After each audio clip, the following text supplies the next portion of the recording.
Como ya es costumbre, una vez a la semana nos juntamos en Unidos por Chile con gente especial, gente potente, con historias de vida, con inteligencia, con experiencia, con estudios que de alguna manera nos sorprenden y nos ofrecen una mirada optimista, positiva, profunda de lo que es Chile.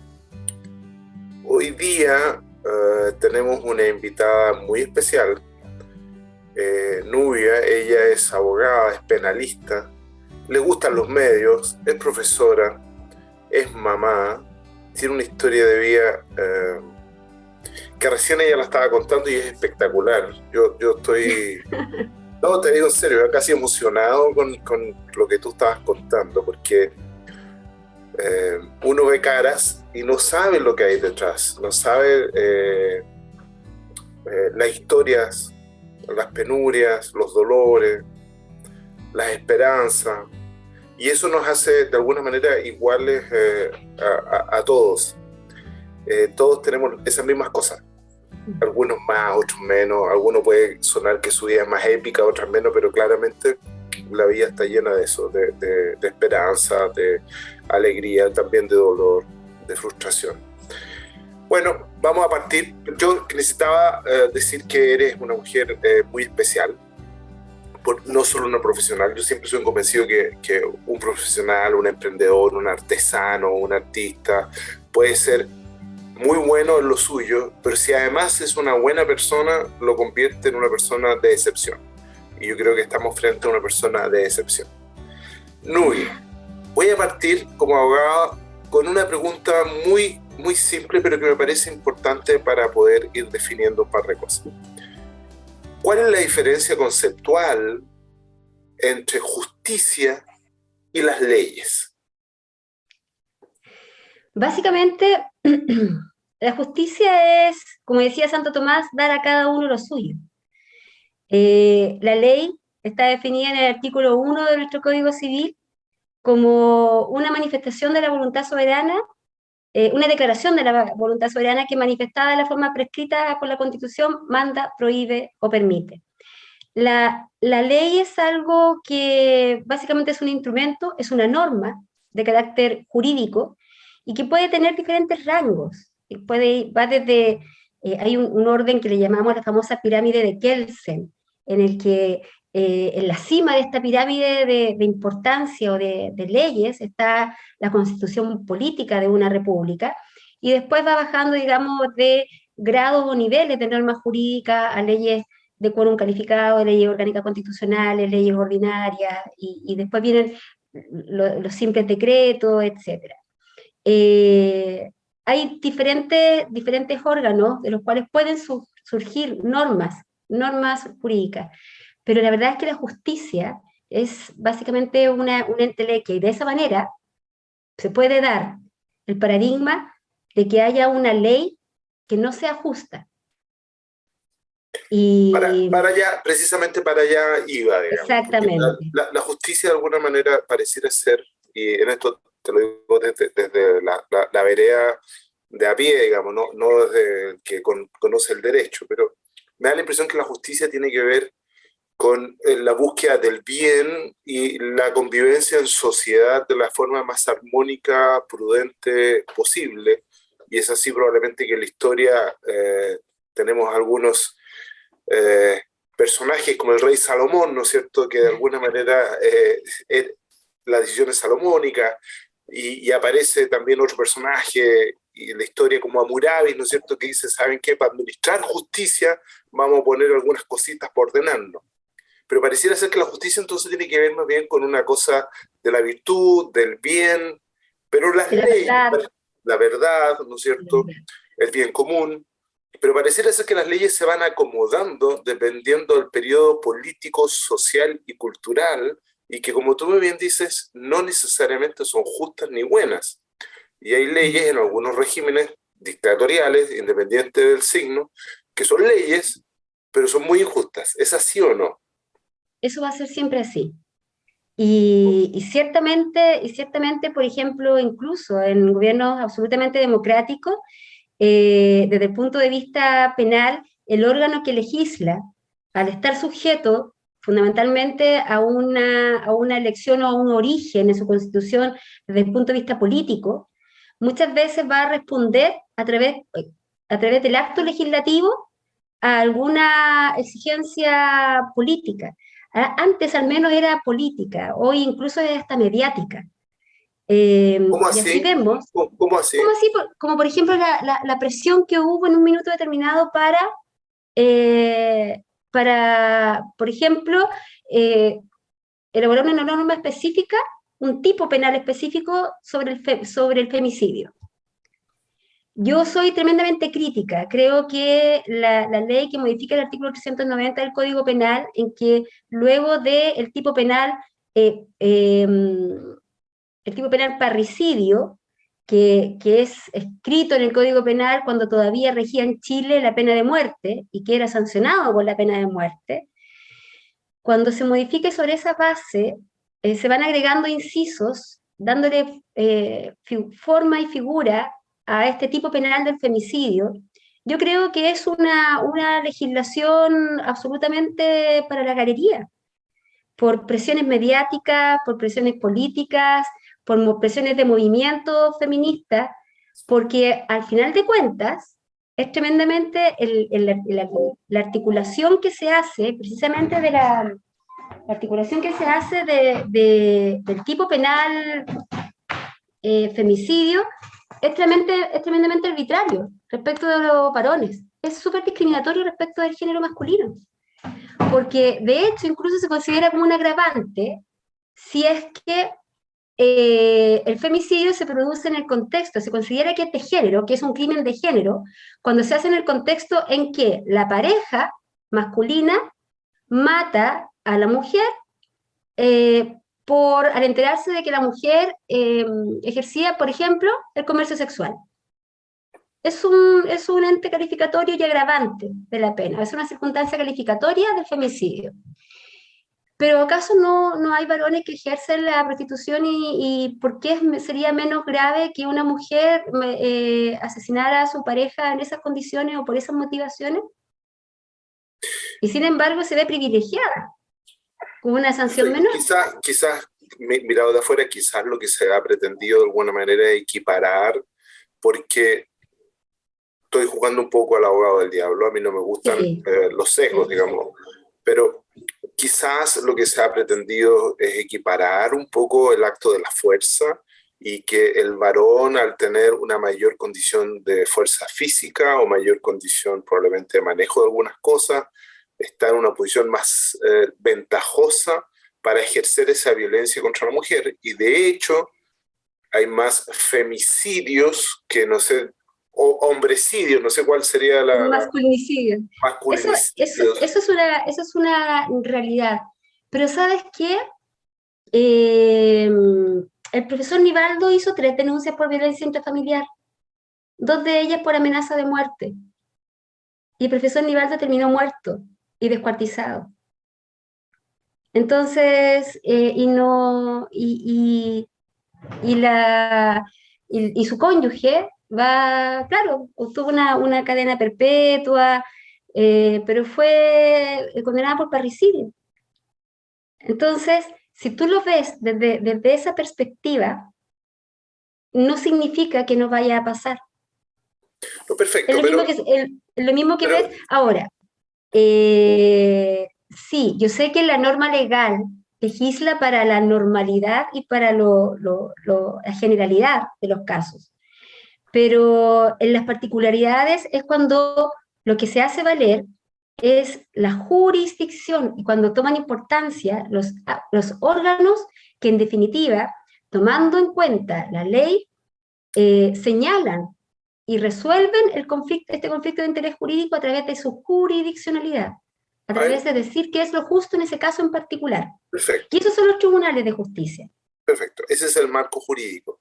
Ese es el marco jurídico. Ahora yo le voy a preguntar a esta mujer, abogada, madre, que ella hablaba cuando estábamos antes de partir, nos hizo un pequeño resumen de su maravilloso ensamble de familias, como los buenos vinos, de estos ensambles que tienen un poco cepa de todo, pero sale un producto maravilloso, así que felicitaciones. Pero déjame, no voy a hacerte una pregunta, ¿por qué tú crees que los femicidios, a pesar de la rigurosidad de la ley y esta cosa bastante, este sesgo positivo que se le puso, ¿por qué los femicidios siguen aumentando? ¿Cuál crees tú, ya no desde la mirada jurídica, sino que de la mirada tuya como mujer y que entiende que ha trabajado en poblaciones como la Pincoya, ¿no es cierto?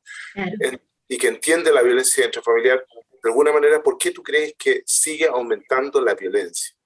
En ese nivel, Sí, la violencia al interior de la familia ha ido aumentando, y no voy a hablar de este paréntesis respecto de lo que hubo de esta eh, pandemia universal que obligó de alguna manera a este confinamiento obligatorio, en el cual se estresaron de tal manera los vínculos y las relaciones, que, porque yo puedo haber tenido un encierro, una cuarentena en mi casa que es bastante cómoda, pero cuando ese confinamiento se produce en una casa de 50 metros cuadrados donde viven dos familias, es bastante más complejo.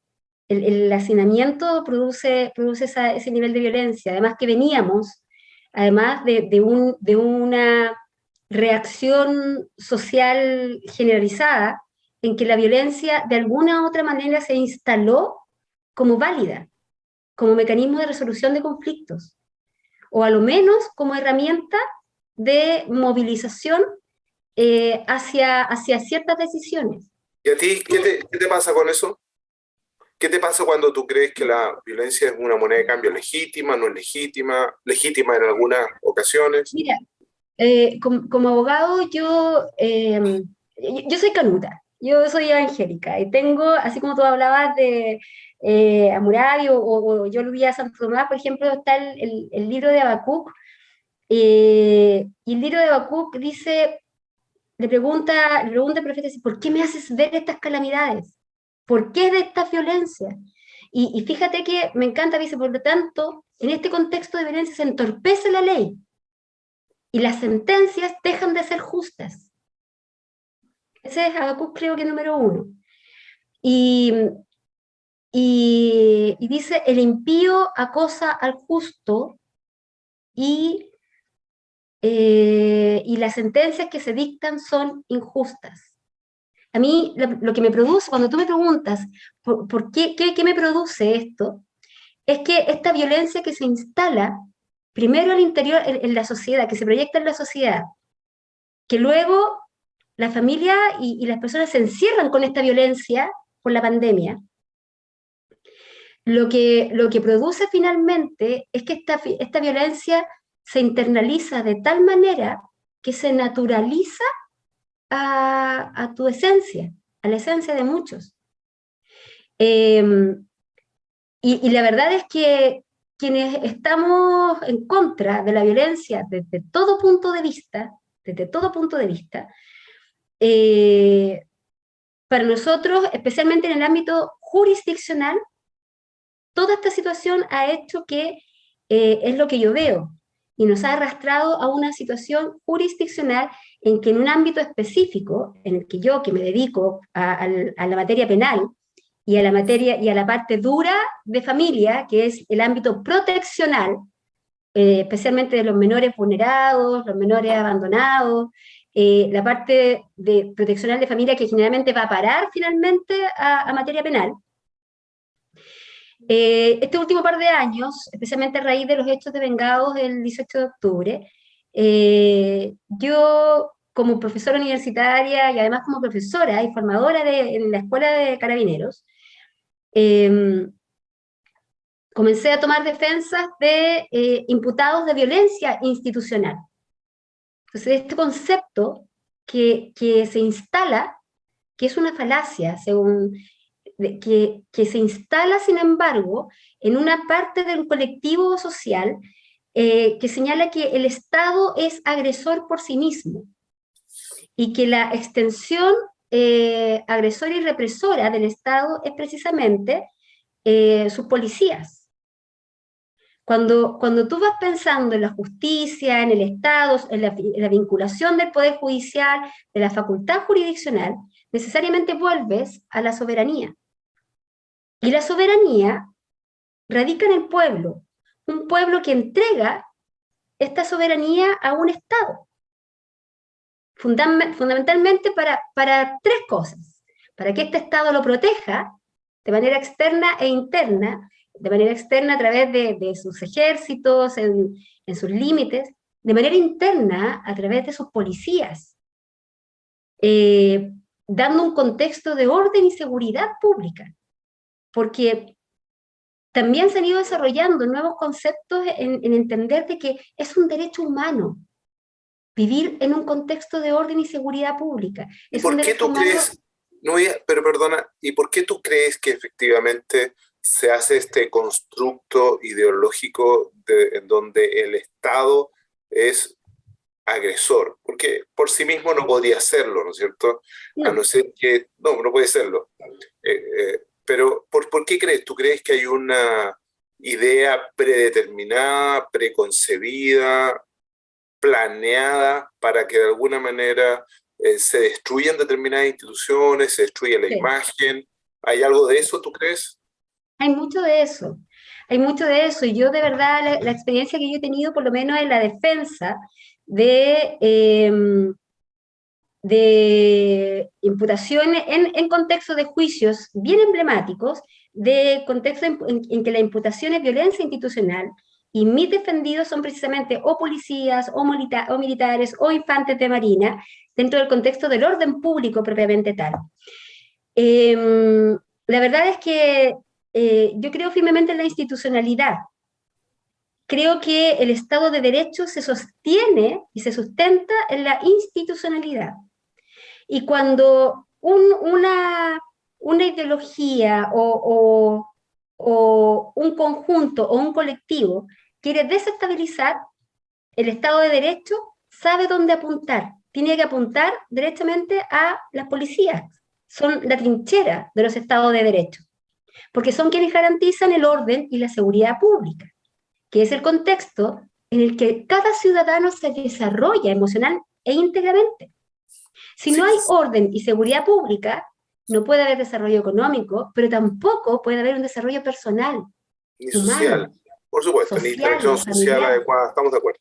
Y antes de entrar en los juicios que te ha tocado a ti, de alguna manera, ser primera actriz, eh, ¿cómo tú crees que debe reaccionar un gobierno que tiene la potestad de la ley, que se le entrega, ¿no es cierto?, por mandato legal y constitucional, que tiene que poner orden? ¿Tú crees que lo que ocurrió el 18 de octubre en adelante, la respuesta institucional del gobierno que representa el Estado, eh, fue la adecuada, no fue la adecuada?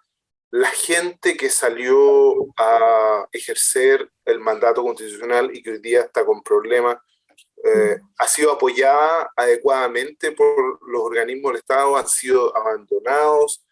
¿Y qué es lo que ha pasado en la contraparte con quienes han sido víctimas o se han sentido víctimas de la acción policial o de represión o de seguridad? ¿Qué es lo que ha pasado ahí? Yo lo primero que quiero contarte, Ricardo, es que por postura personal, y es algo lo que siempre le he enseñado a mis alumnos, especialmente a los carabineros, a mis alumnos carabineros, eh, que es una garantía constitucional el derecho a manifestarse libre, pacíficamente, y que es su obligación como funcionario público garantizarle este ejercicio de esta garantía constitucional a cada ciudadano. Yo recuerdo algunos alumnos que fueron muy especiales para mí en esta escuela de formación, porque recuerdo uno, Diego, que había sido de la J, y de la JJCC, de las Juventudes Comunistas. Entonces recuerdo que haber hablado mucho, en particular él estaba justo en el proceso de formación para el 18 de octubre del 2019. Entonces conversamos mucho, analizamos mucho, muchas situaciones de esta naturaleza.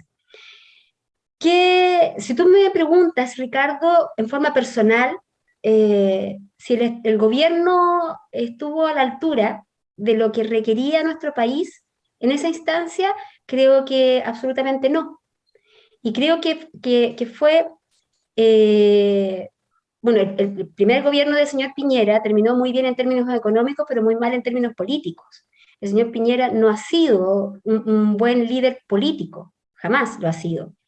Y comienza este segundo gobierno suyo en una especie de burbuja, absolutamente desconectado de lo cotidiano, del ciudadano cotidiano.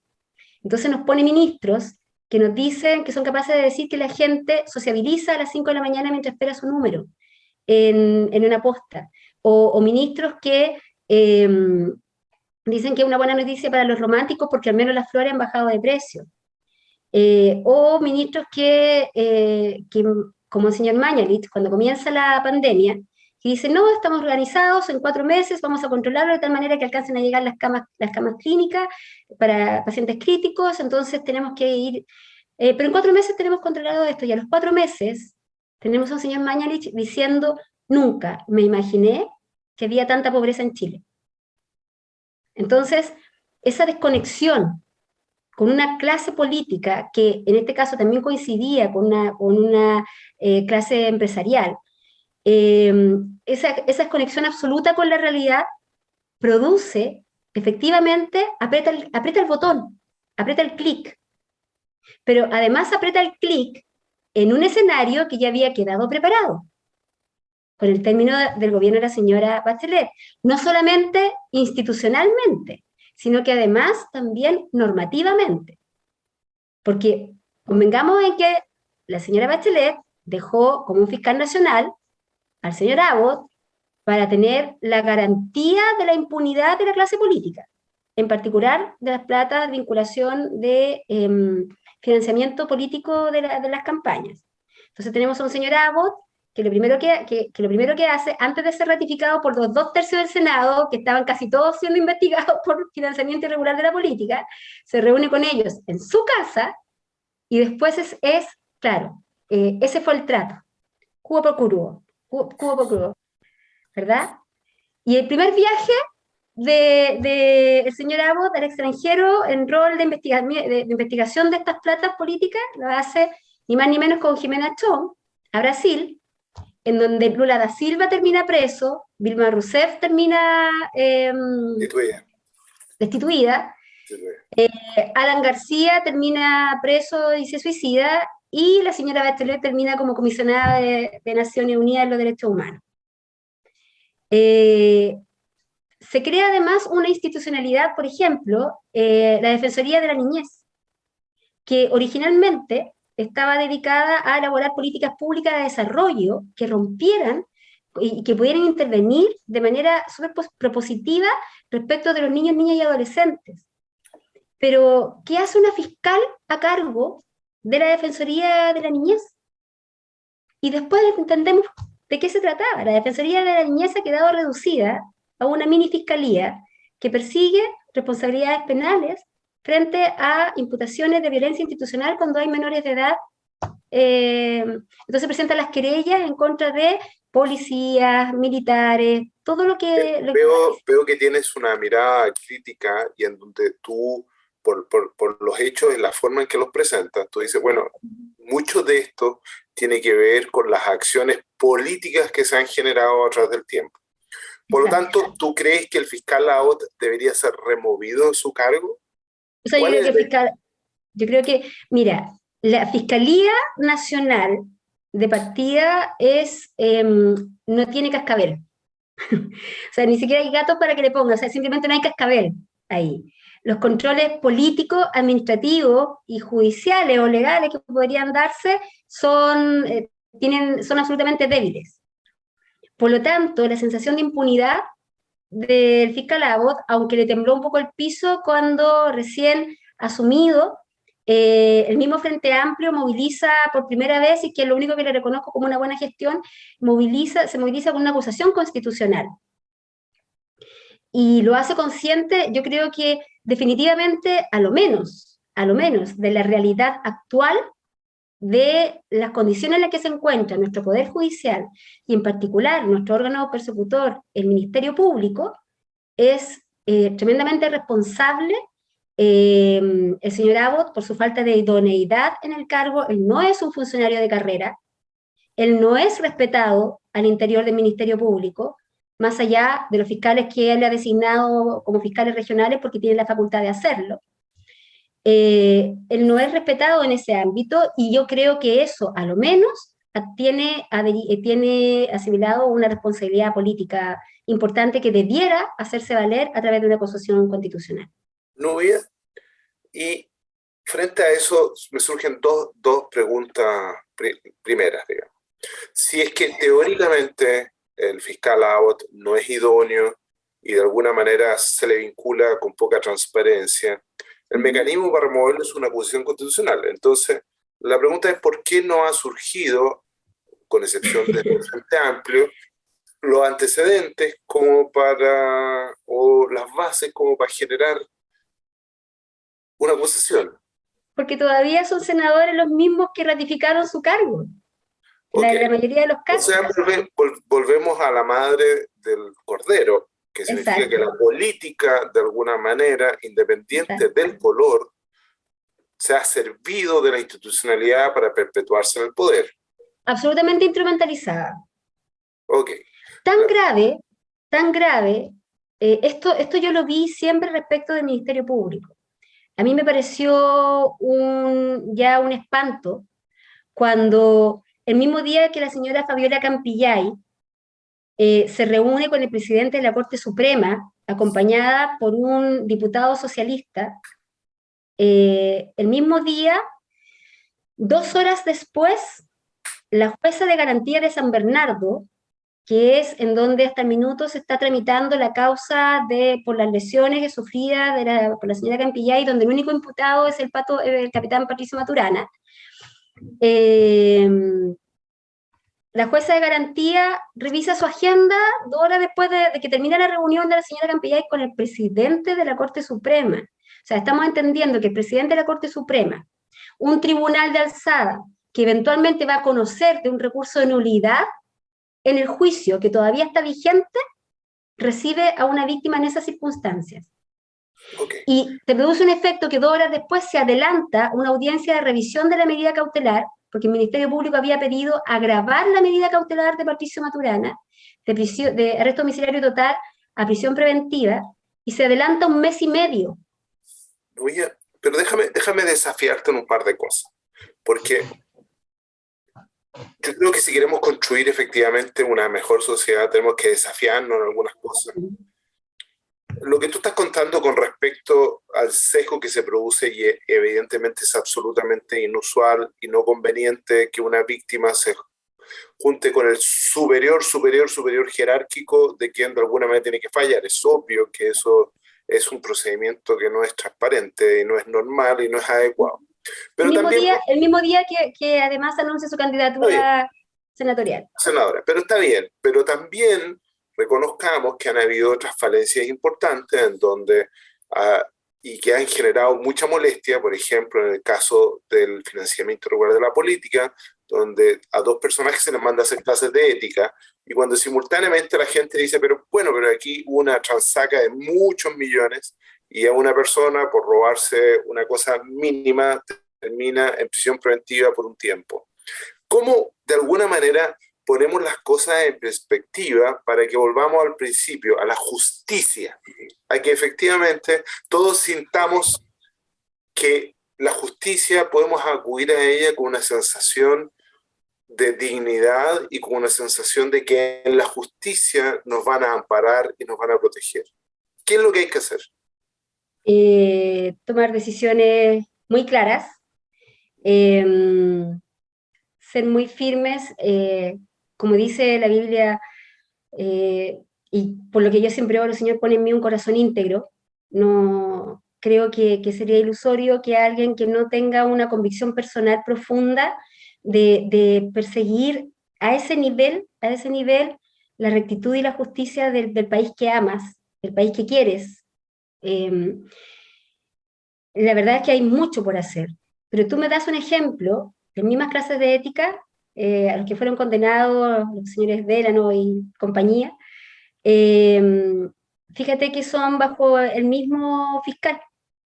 Y fue este mismo fiscal nacional el que le quita la investigación al fiscal que había unido los dos flujos de financiamiento hacia las dos tendencias políticas, hacia la izquierda y la derecha, a través de Soquimich, al Partido Socialista y Comunista, y a través de Penta, a la UDI y Renovación Nacional. Para este fiscal eran una sola causa. La primera instrucción que da al respecto del fiscal nacional es sepárenlas, lo que le quita su sustento y contexto. Y después ya finalmente descaradamente remueve nomás al fiscal porque se niega a la impunidad. Okay. Por lo tanto, la pregunta de hoy día contigo era, ¿la justicia es imparcial? ¿Tú crees que es imparcial o todavía tenemos que estar temerosos de que porque la justicia está representada como esta dama, ¿no es cierto? Sentada, claro, y con una balanza, como queriendo simbolizar que la balanza se inclina de acuerdo al mérito de los hechos y es independiente de quién yo tenga adelante, porque si no puedo influenciar por su poder o por su belleza, por su riqueza. Entonces, en esa imagen, hoy día podemos confiar que la justicia es efectivamente esa dama que está vendada o tiene un poco levantado la venda. Yo creo que tenemos serios problemas, tanto en nuestro poder judicial como en nuestro sistema persecutor penal. Creo que transversalmente voy a separar las materias laborales, de familia, y de hecho incluso algunos temas civiles, y me voy a enfocar en particular en lo que es el sistema procesal penal. Okay. ¿Por qué? Porque finalmente fue el sistema procesal penal el que se nos exigió como país modificar cuando termina el gobierno, dictadura militar, súper respetuosamente de quien, como quiera alguien llamarlo, o de qué manera se identifique o se vincule con ese periodo de nuestra historia. Pero de vuelta a la democracia, en términos de un gobierno elegido, con votación con sufragio, con una base constitucional, en donde se respetaban y se promovían los derechos humanos, en donde existían órganos de control mutuo. Una de las exigencias que se le hace a Chile a nivel internacional para revincularse en esta globalización es precisamente modificar el sistema procesal penal. Porque el procedimiento penal antiguo, además con incluir la pena de muerte, incluía además ciertas facultades para el juez del crimen, que era el que conocía, que hoy en día nos parecen simplemente aberrantes, como por ejemplo la facultad de detener por 5 días a alguien sin tener la obligación de informar ni en qué condiciones se encontraba ni dónde. Por lo tanto, sí, efectivamente este nuevo sistema procesal penal reúne muchos principios y se basa en principios que fundamentalmente yo veo sistemáticamente vulnerados respecto de la investigación de la responsabilidad penal cuando el imputado es un uniformado. Ok, o sea, tú ves que el hecho de tener un uniforme vinculado a las policías o a las Fuerzas Armadas es un elemento agravante. De presunción de culpabilidad, que rompe por sí mismo y que es absolutamente discriminatorio. Mira, te voy a contar algo, Ricardo. Yo presenté un recurso de protección. Carabineros de Chile, después del caso Catrillanca, realiza un protocolo de uso de la fuerza y del armamento. Respecto del uso de la fuerza, va estableciendo un nivel de graduación entre resistencia y actuación de control de orden público. Esta fuerza pública, cuyo uso monopólico es de la policía, según el inciso segundo del artículo 101 de la Constitución Política de la República, esta fuerza debe ser aplicada bajo 4 principios. Uno es la necesidad, la legalidad, la proporcionalidad Eso es distinto. En otros países la fuerza policial debe ser superior a aquella con la que es atacada. Y finalmente se agrega otro principio que es el de la responsabilidad. Y esta responsabilidad es civil, penal, personal e institucional. ¿Ok?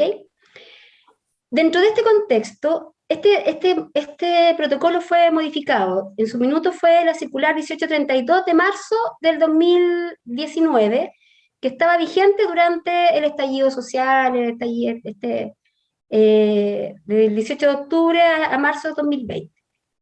En septiembre de este año, el 20 de septiembre, se publica en el Diario Oficial un nuevo protocolo de actuación de carabineros en control de orden público. En ese protocolo se señala que el insulto verbal o gestual, que el Código Penal lo tipifica como injuria leve en el 495, número 11, o el empujón, el escupitajo, el lanzamiento de objetos, que el Código Penal lo tipifica en el artículo 261 como ataque a la autoridad. El nuevo protocolo le dice provocaciones, y dice que estas provocaciones no son fundamento suficiente para que el carabinero actúe en pro de accionar de orden público. Déjame entender claramente. O sea, tengo una formación de carabineros, voy, los insulto, les escupo, los empujo, los orino, pero eso no es causal de que ellos... El carabinero no puede movilizarse. Te doy un ejemplo súper claro. Las carabineras que lloraban el 8 de marzo, cuando un grupo de mujeres le gritaban putas, maracas, pero nunca pacas, y cuando se dan cuenta que las carabineras lolitas estaban llorando, empiezan a gritarle mariconas, esa carabinera, por estar por uniforme, ese protocolo le dice que mientras ella lleve ese uniforme, el Estado no le garantiza el 19 número 4, su derecho a la honra, el 19 número 1, su derecho a su integridad psíquica, y especialmente el 19 número 3, igualdad ante la ley. ¿Y por qué pasó eso, Nubia? ¿Por qué esos protocolos salen de alguna parte? ¿Alguien conceptualmente les da el marco conceptual, ideológico, y después se transforma en un elemento jurídico? ¿Por qué aparece ese tipo de cosas que claramente lo que hacen es disminuir no solo la moral de las fuerzas, ¿no es cierto?, sino que además de alguna manera van desintegrando la identidad de la institución? ¿Por qué eso ocurre? Eso comienza a ocurrir porque comienza a negociarse las facultades del Estado. Y cuando tú me preguntabas si el Estado había apoyado o había abandonado a sus carabineros, mi respuesta a todas luces fue que simplemente se desentendió absolutamente de ellos. El abandono ha sido brutal. Y el abandono ha sido brutal por parte del ministro del Interior, por parte del presidente, por parte del director de Carabineros. ¿Por quién? Porque cuando uno habla de entelequias, siempre hay detrás hombres o mujeres responsables de sus actos. Mira, durante la vigencia del general director, se hizo una mesa técnica de trabajo precisamente a raíz de las acciones de control de orden público de Carabineros, que de Fuerzas Especiales pasó a llamarse precisamente control de orden público, y se hace una mesa de trabajo en donde se sientan a trabajar. Fíjate que el Instituto Nacional de Derechos Humanos, la Defensoría de la Niñez, Carabineros de Chile y la Subsecretaría del Interior, la Secretaría de Prevención del Delito. De todo esto, el primer negocio que sale en favor, digamos, y en perjuicio de los carabineros es que una denuncia, un sumario administrativo. Entonces ya el carabinero una denuncia, sumario administrativo, a diferencia que, por ejemplo, el ejército. El ejército hace el sumario administrativo una vez que tiene una sentencia penal firme y ejecutoriada condenatoria. Entonces, comienza toda una movilización interna que en este minuto francamente, empieza a menoscabar. Yo fui muy crítica del general director Rosas. En alguna oportunidad cuando yo entrego la cámara personal de Sebastián Zamora, el carabinero que impacta con Anthony sobre el puente Pío Nono. Anthony cae, yo me reúno con Sebastián el día lunes siguiente, martes siguiente de su formalización, me dice, profe, ¿sabe qué? Me acuerdo que mi papá fue a revisar mi ropa y está mi cámara, yo la estaba usando en ese minuto, sí, profe, ya, entreguémosla al tiro, y ahí mismo de mi celular le envío el correo a la Jimena. Diciendo dónde está la cámara, que la cámara era usada, que estaban las imágenes, que por favor solicitara su incautación con resguardo de cadena de custodia para su posterior análisis. El correo yo se lo mandé a las 4 de la tarde. A las 2 de la mañana recién hicieron la diligencia de incautación. Y hacen esta diligencia de incautación y Jimena dice que ella incauta. Y el general director en un anunciado dice que por haber usado una cámara particular, se considera una falta grave y es apartado de las filas de carabineros. Y lo deja sin sueldo, sin defensa, sin recursos, sin nada. Entonces, en ese minuto, yo di declaraciones que fueron bastante potentes. En su minuto que en realidad Rosas para mí siempre fue un general de cartón, un general de zapatos de charol, un general de 2 estrellas, que para llegar a ser general director fue necesario descabezar absolutamente a carabineros, las mayores antigüedades, generales de 3 estrellas, bien ganadas, con mucho más ascendiente sobre la tropa, con mucho más liderazgo sobre la tropa, y que no trabajaban desde la mirada periodística, porque el señor Rosa es periodista. Entonces, yo dije que en ese minuto, para su sustento político, Rosa necesitaba sangre verde, y en ese minuto esa sangre verde estaba haciendo Sebastián. El nuevo general director, yo tengo la mejor impresión de él y de la nueva dirección jurídica de Carabineros. He tenido la mejor experiencia con ellos. Hay algunas cosas en las que no hemos estado de acuerdo, pero hay una posibilidad de diálogo y de disposición absoluta, de una absoluta apertura. Y ciertamente hoy en día está mucho mejor improntado. De hecho, no sé si tú recuerdas, hace muy poco, un chiporro, como le decimos nosotros, un carabinero muy joven, su primer año de servicio, es atacado por un joven de nacionalidad haitiana en la Ligua, con un machete, y el carabinero dispara al pecho y mata, y lo mata. La pregunta es, ¿por qué el Ministerio Público imputa por homicidio?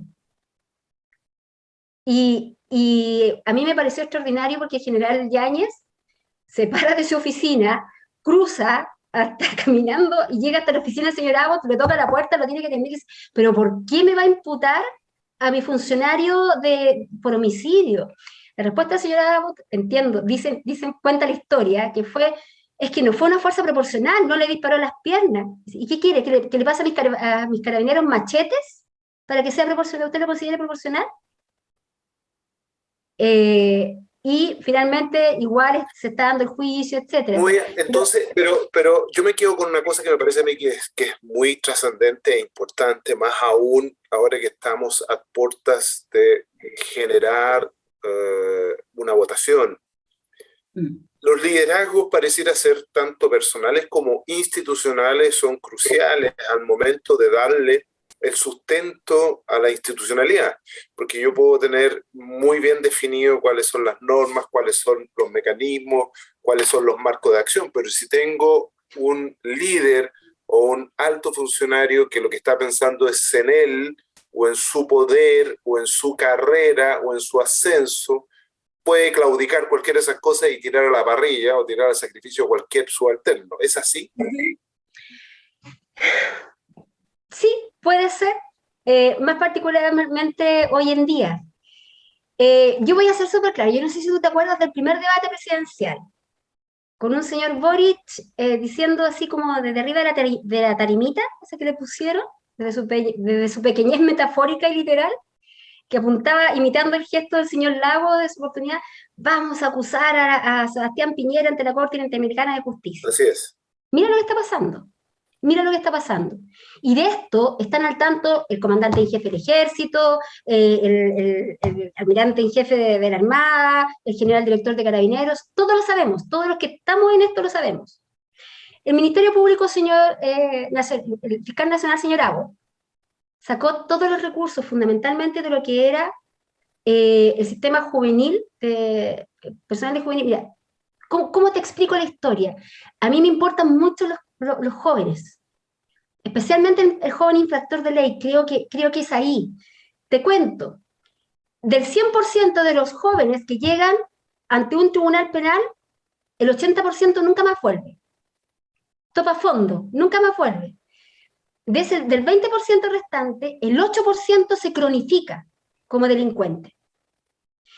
Y Ricardo, los autores del 70% de los crímenes y delitos más peligrosos, más graves, son precisamente jóvenes.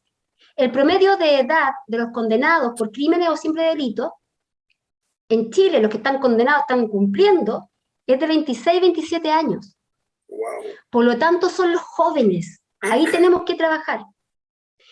Entonces, si tuviéramos un sistema penal juvenil, tenemos una ley que da un procedimiento especial, da un sistema de penas especiales y un sistema de cumplimiento de penas especiales, en donde intervienen, por ejemplo, programas del Sename con reinserción, con educación, y ahí es donde el Cizarro deja de ser el Cizarro y pasa a ser Cristóbal. Y Cristóbal sale de cuarto medio, con un curso de trabajo metalúrgico. Pero a los 19, ¿a dónde vuelve Cristóbal? Vuelve al mismo mundo de siempre. Entonces a los 19 lo condenan por primera vez como adulto a 10 años, por robo con violencia. Entonces, cuando yo tengo la causa, yo tengo dos críos. Uno que le mandó 7 punzazos a un compañero en una pelea, homicidio frustrado, y que hoy está en tercer año de trabajo social.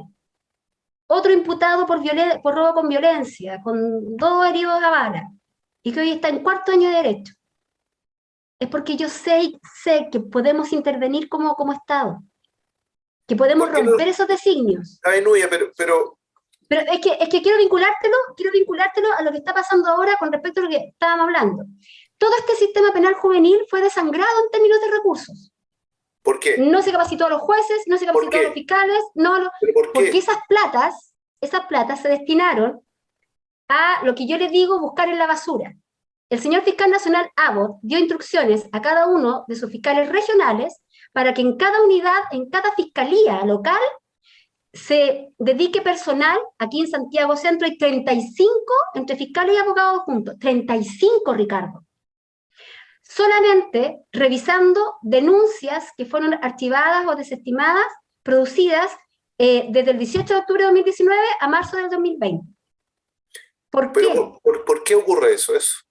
Porque necesitan avanzar en esas causas penales, necesitan revisar en la basura, sacar basura y al menos lograr formalizaciones. Hemos tenido una oleada de formalizaciones para que cuando en marzo termine el gobierno del señor Piñera, esta Fiscalía Nacional pueda decir a la comisionada de Derechos Humanos de la ONU, miren, tenemos 3.000 y tantas querellas presentadas, pero fíjense que ahora, en este último tiempo, hemos revisado las causas y tenemos ahora 1.000 formalizaciones. Entonces, esto fue un abuso sistemático, masivo y generalizado de los derechos humanos por parte de la gente del Estado. Y por lo tanto, hay responsabilidad penal del presidente de la República, de los generales directores de Carabineros, de los generales que eran operativos, de los comandantes en jefe del ejército. O sea, eso es lo que se está. Es un plan. Es un plan. Obviamente. Y mi pregunta ahora como abogada y como ciudadana, y si quienes de alguna manera van a ser, en este caso, los perseguidos, porque el presidente Piñera claramente lo van a perseguir, y también altos oficiales. ¿Hay alguna respuesta al respecto o simplemente van a esperar que esto ocurra? Yo como respuesta a lo que he venido haciendo es, lo primero fue poner el cuero duro y aprender a litigar rudo, a litigar siempre con la verdad, pero con a lijar la cara, en la cara de los jueces y de los fiscales, esa verdad. Entonces, ya dejamos de ser defensores más pasivos, empezamos entonces ya directamente con querella en contra de los fiscales, con denuncias por formalizaciones arbitrarias en contra de fiscales. Comenzamos, por ejemplo, a dejar en evidencia formalizaciones arbitrarias, tan arbitrarias como que el juez de garantía que privó de libertad, que dejó en prisión preventiva al capitán Navarro durante 1 año y 4 meses, en la audiencia de formalización, era el pololo de la querellante particular, y no se inhabilitó para Pero, conocer de eso. pero eso es absolutamente irregular y eso está reñido además con la práctica legal. Entonces aprendimos a que esto dejara de sorprendernos. Okay. Aprendimos a que esto dejara de sorprendernos y a estar más preparados, porque la verdad, voy a ser muy honesta además contigo, Ricardo, las defensas las llevaban abogados de las instituciones, que no tienen idea del nuevo de procesar penal de la reforma, porque ellos trabajan en justicia militar, que se tramita según el procedimiento penal antiguo. Entonces, Okay. lo primero que hicieron fue, no, vaya a declarar nomás. Y la verdad que Te voy a hacer una pregunta más de orden personal. ¿Tú eres rotaria? ¿Eres canuta, como tú mismo te dijiste? O sea, sí, profesas una religión, bautista, sí, así es. Eres madre de 4 hijos, eres sí. abogada, eres profesora, eres académica, eres litigante. Por lo tanto, tienes muchas tareas y compromisos al mismo tiempo. ¿Qué costos te ha significado asumir la defensa de uniformados? En primer lugar, hay un riesgo evidente. Yo estuve hace un par de meses atrás en Coyipulli haciendo una pericia y terminamos rodeados. Mi esposo justo el general director había dado 4 días libres, entonces me dijo, no, no, no te mando para allá sola no vas. En los tres tuvimos 4 días, en 3 días hubo 3 ataques a carabineros, 2 de ellos con carabineros heridos a bala. El mismo día que yo estaba llevando a cabo una audiencia de formalización en Coyipulli, asesinaron al sargento Benavides, que es un asesinato eh, de estrategia militar. Eso es un disparo de francotirador. La munición y el disparo es un francotirador. El sargento Benavides fue asesinado en una operación terrorista, porque saben que a esa hora venía de vuelta el carro y que viene un funcionario siempre venía siempre en la posición. La entrada de la bala, el disparo, la munición, todo es de un francotirador. Costo personal, haber terminado esa diligencia mientras el perito bajaba el dron, porque teníamos que hacer un levantamiento, nos habían prestado cooperación, los 3 carabineros terminaron con sus UCI en las manos, mi marido con su armamento en su mano y yo con chaleco antibala, porque nos rodearon.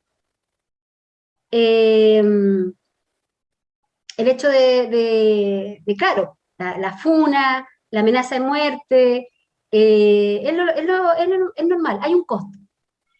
Pero yo quiero enseñarle a mis hijos que a esto hay que darle, no nos puede vencer esto, no nos puede vencer el miedo. Y yo no quiero que ellos vivan en un país en que tanta gente tiene tanto miedo, como en la Araucanía, en que el nivel de victimización en Santiago, por ejemplo, es altísimo. Es altísimo. Yo me niego a eso, porque yo sé que Chile, este país bendito y hermoso, puede ser el mejor país para criar hijos y esperar a los nietos.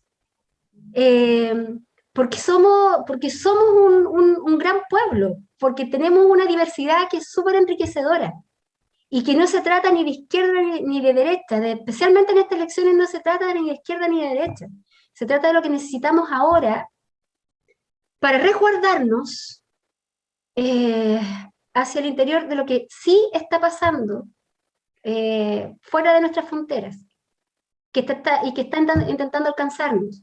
Porque aquellos que se dieron que en algún minuto llevaban la revolución con el fusil, hoy llevan la revolución con la infiltración.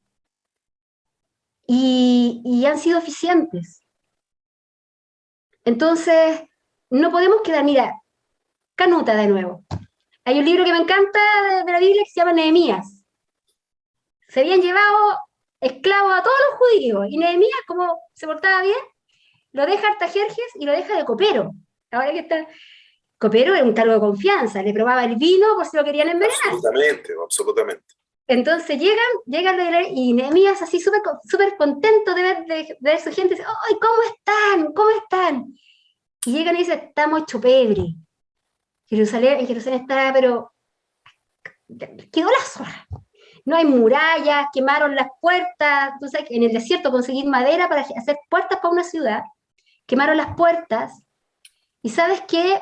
Yo siento que nuestra Araucanía, que nuestra institución de carabineros, y en algún minuto sentí que Chile estaba así, con todas sus murallas caídas, con las puertas quemadas, y gente, y entonces esto es parte de un Unidos por Chile, y lo que nosotros queremos, lo que yo quiero, es que empecemos a reconstruir esas murallas y esas puertas, y que entendamos que los que vamos a quedar adentro, igual somos chilenos. Igual tenemos que aprender pero como yo siempre digo, que podemos resolverlo, pero cara a cara, sin capuchas. Hoy día tú estás más optimista de lo que viene en relación a lo que ocurrió hace un tiempo atrás. Yo estoy muy preocupada. Como mujer de fe, debo aclararte que el optimismo es muy distinto a la fe. Y el optimismo es distinto a la esperanza. Yo creo que tengo más esperanza que optimismo, porque el optimismo es creer que todo va a estar bien.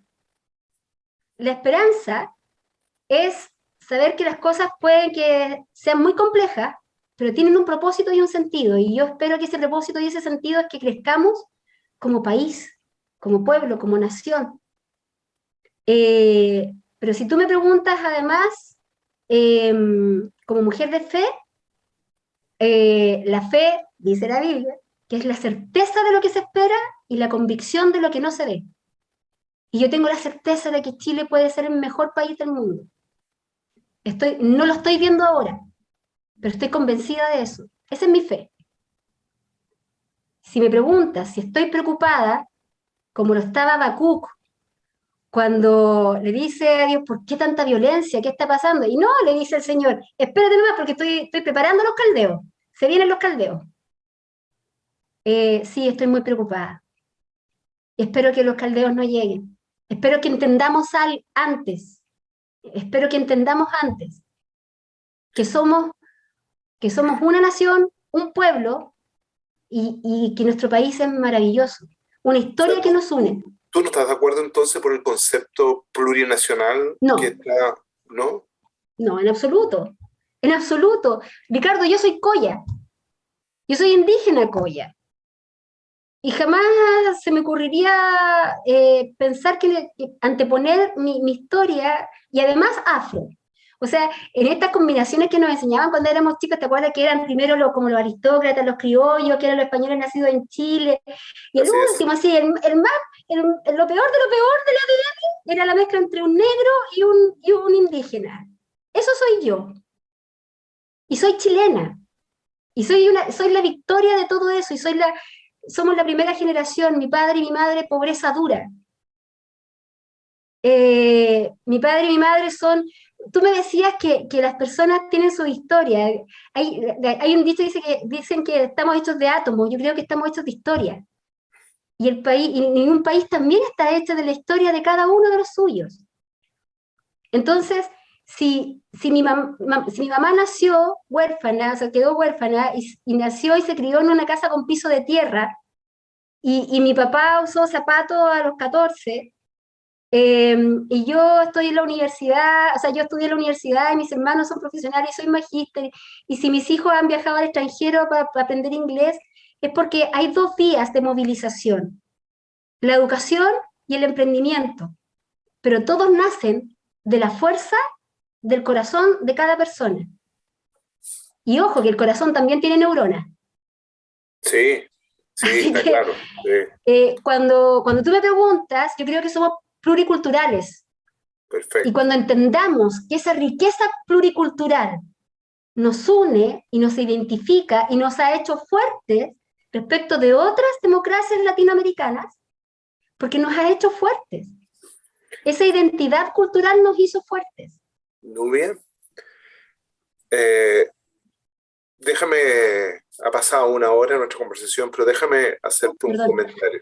No, perdón, al contrario. Ha sido realmente un privilegio.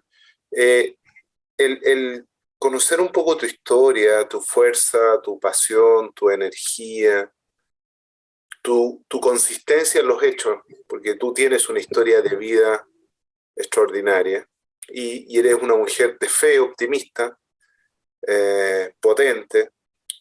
Yo quisiera que hubiesen muchas nubes que nos iluminaran y nos mostraran caminos de acercamiento, entendimiento. Para mí, y espero para quienes nos han escuchado y después cuando repliquemos esto, tengan la misma sensación de como el corazón calentito de escuchar gente que aporta, gente que contribuye, gente que uno dice, wow, eh, qué bonito poder sentir esta historia, qué bonito poder escucharte. Yo, desde mi persona, y espero representar a muchos otros, solo darte las gracias infinitas, porque en realidad eres topísima. Y esto, pero es que es cierto. Y gracias infinita por tu fuerza, porque tú de alguna manera has puesto tus convicciones, incluso tu seguridad, tu bienestar, tu equilibrio y tu propia familia al servicio de otros. Y eso es realmente espectacular. Si tú quieres, antes de despedirnos, si tú quieres decir algo, feliz. Eh, no, nada, mi familia, yo siempre digo que estoy casada con mi héroe. Mi esposo es un suboficial de carabineros y, y ha sido muy valiente él también, y mis hijos también lo han sido.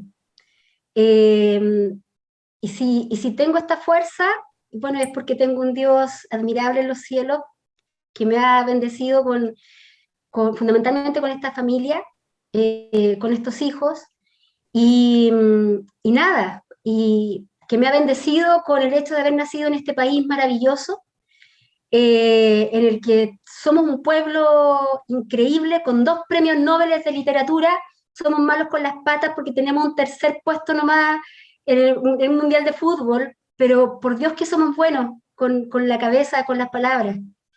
Y sé que las palabras construyen realidades, y esas palabras que sean de bendición, de prosperidad, de ánimo, de confianza, construyamos, porque ciertamente hay una tendencia a la desconstrucción, eh, a transversalizar y a ver como negativo todo lo que construimos generaciones anteriores.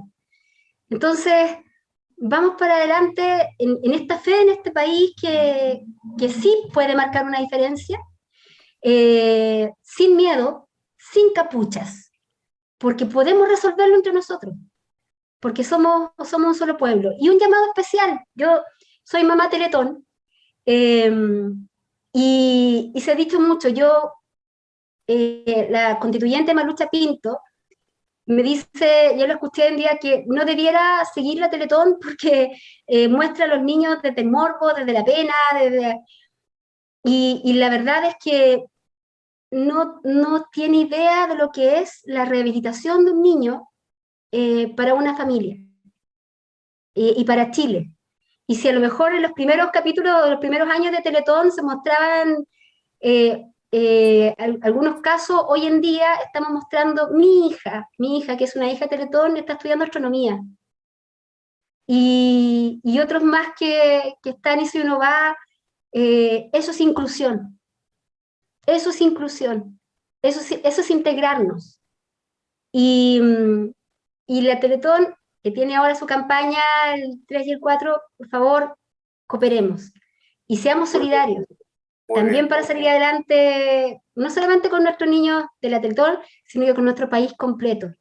Muy Porque bien. somos un pueblo, una sola nación, y un país maravilloso. Nubia, un abrazo gigante. De seguro nos vamos a volver a ver, así que, ¿qué más decirte? Nuestro cariño, nuestra admiración y nuestro afecto a una persona tan potente como tú. Uy, Ricardo, ha sido un Unido gusto, un por honor. Chile. No, por Dios, como tú sabes lo que te queremos, así que no digas eso. Un Un placer. honor, muchas gracias. Nubia, Chao, cuídate. chao. Gracias a todos. Adiós. Un Chao. abrazo.